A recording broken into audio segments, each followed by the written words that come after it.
Hi guys, my name is Dr. T and you're welcome to Dr. T's Corner. To all my returning subscribers, thank you for coming again. And to my new subscribers, thank you so much for joining the Dr. T's Army. I'm happy to have you here. Alright, so here again we have another episode and today we have a very interesting topic to discuss. First of all, I'd like to congratulate you guys. Yes, you. Congratulations on your wedding. Oh my god. I'm really happy for you. I mean, lately I've been hearing I'm getting married. I'm getting married. I'm getting married. And it's so good to hear. I mean, this is the wedding season. No, don't even got kids. This 2025, better join the train. Anyways, so right, it's very exciting to hear that your friend or your neighbor or somebody in church is getting married, right? We're happy for them. But um, you know how we prepare for weddings or marriage as it's were. We prepare by getting the venue, getting the vendors, contracting a wedding planner. We pick our colors, you get our bridesmaids, groomsmen. We further go to even do premarital counseling, which I really recommend, by the way. But then, many a times, I've noticed that we don't do premarital testing. Yes, we don't prepare medically for the marriage because all of these things I mentioned now, most of them are for the wedding, except from the premarital counseling, right? That's for the marriage. But also, premarital testing is for the marriage. It just really means various tests that we, the medical professionals, have already endorsed, for a bright future in your marriage. Let me just break it down to you. There are many medical conditions that you might not know about until you get married, and that's already too late. These things you have to plan before the marriage itself. So I'll be speaking to some of these steps that you should do. Sorry, scratch that. You must do before your wedding so as to plan better and have a blissful marriage in the future. Okay?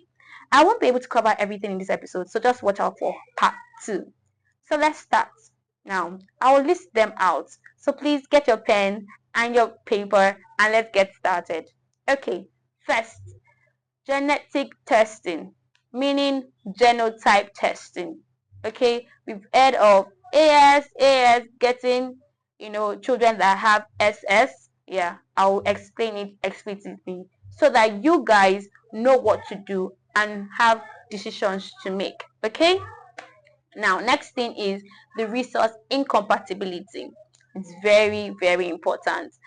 Is when you're talking about blood group, you have positive and negative. Okay, I'll still get right into that. Just hold on a bit. The third one, viral screen, talking about HIV, hepatitis B, hepatitis C. You need to know your status, both of you, so that you can plan and make decisions that would further help in the marriage. Also, medical conditions like hypertension,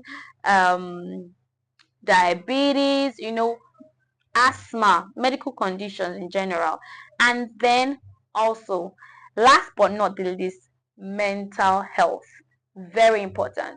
But for this episode, okay, I'll be speaking to the genotype, blood group, and then viral screens. Okay? Now, let's get right into it. Now, when we say genotype, okay, there are various genotypes, and these are just genes that are inherited from the father and the mother to make your own gene. Okay, so basically, um, the the ones that I'll be speaking to are the ones that can cause complications or health issues. Okay, so I'll be speaking on the SS and the SC genotype.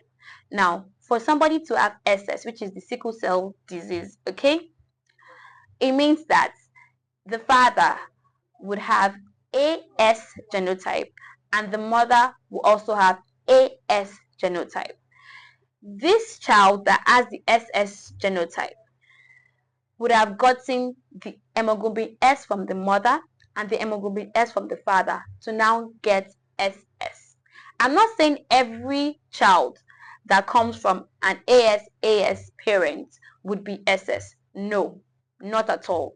I am saying that there is a 1 in 4 chance of every child from an AS mother and AS father to have an SS child. What is SS? Hemoglobin SS is sickle cell disorder. These are children or adults that have that as their genotype. They come down with series of painful episodes. They come down with being susceptible to different kinds of infections. You would see them in and out of the hospital because they are in severe pain, and it's because the SS means sickle shape. So the red blood cells, right, are supposed to be round and flexible, and they're supposed to move through the blood vessels, right? But this sickle cell disorder, they have a sickle cell shape. So instead of them to be round and flexible, they're sickled. And because they are sickled, they can clog the blood vessels, allowing some parts of the blood vessels to be without blood, and then causes ischemia, pain, right?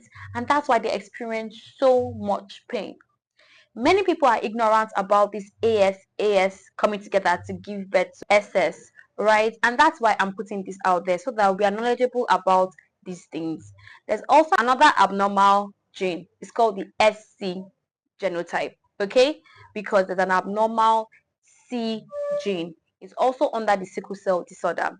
So when you see somebody having AC and maybe AS, okay, they also have a 1 in 4 chance of giving birth to a child that has the SC genotype, which is also an abnormal, painful type of genotype, right? Similar to the SS. Now, this SC is less complicated, all right? The symptoms and signs that you see with a person that has SC is not as much as you would see with somebody that has SS.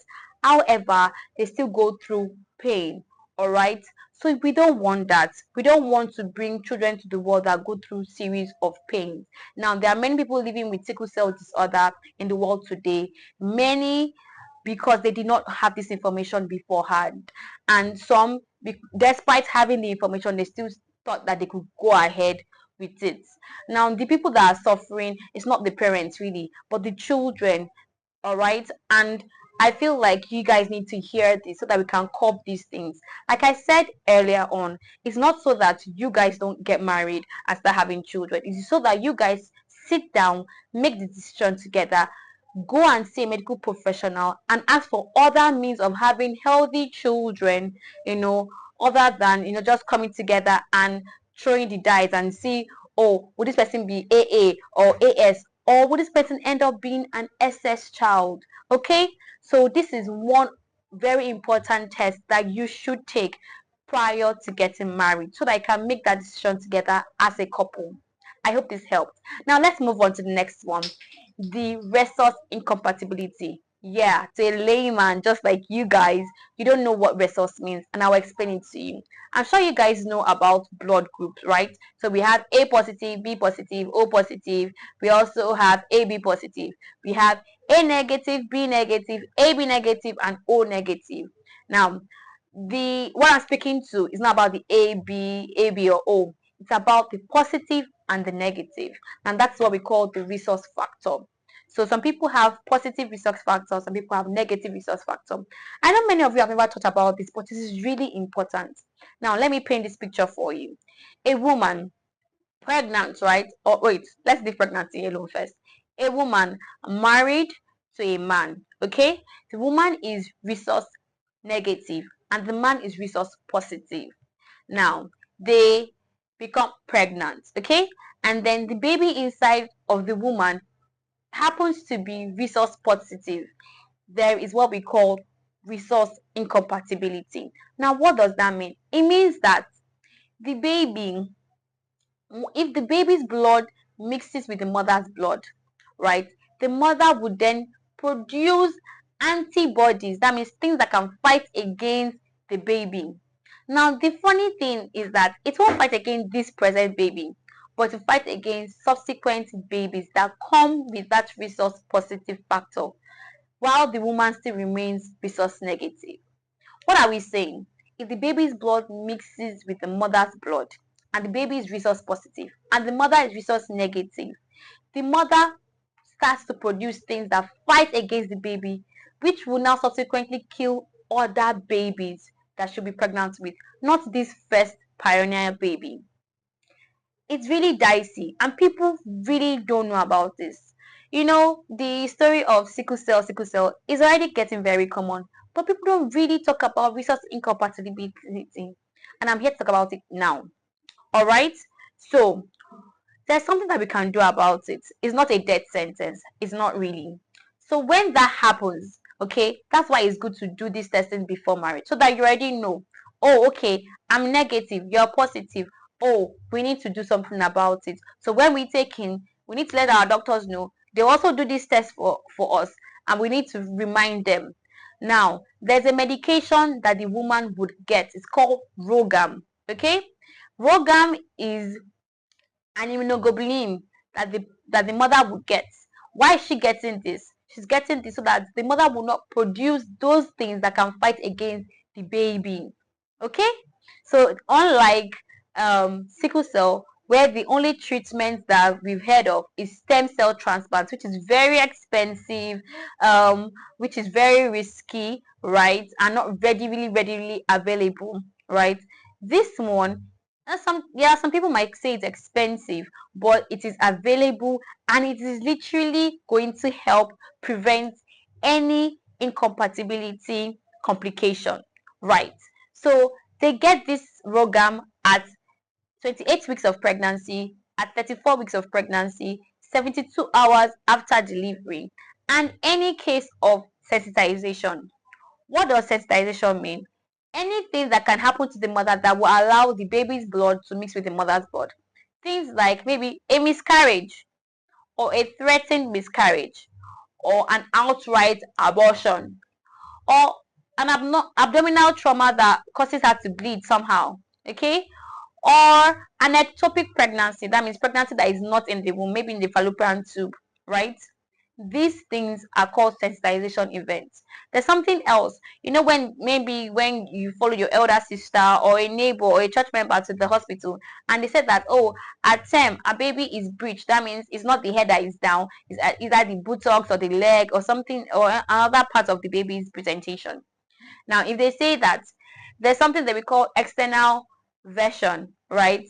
There's a way to turn the baby externally. You turn the baby so that the baby will come from breech to cephalic, right? That can also cause some sort of blood mixture from the baby to the mother, and then Rogam also will be given. So what am I saying? It's not a big deal. If the woman is resource negative and the man is resource positive, and the baby that you're pregnant with for the first time is resource positive, the woman can produce antibodies to attack the subsequent babies coming, right?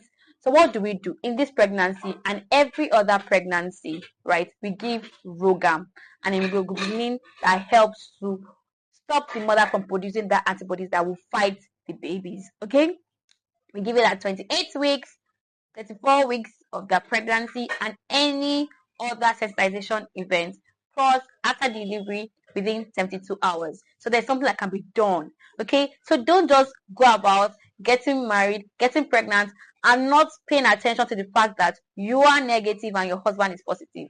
Meanwhile, if you're positive and your husband is positive, there's no qualms. If you're positive and your husband is negative, there's no qualms. As far as you're positive, you're good. But negative ones, you're also good, but you're just like a bit special. I hope you get it. All right, that's it for now. Don't forget, next episode we'll be talking about the other premarital testing that you have to do. We're talking about the HIV, hepatitis B, hepatitis C, STDs. We're going to talk about medical conditions and also mental health. So don't forget to share, like, and subscribe. Stay true, healthy, and beautiful. See you in my next episode.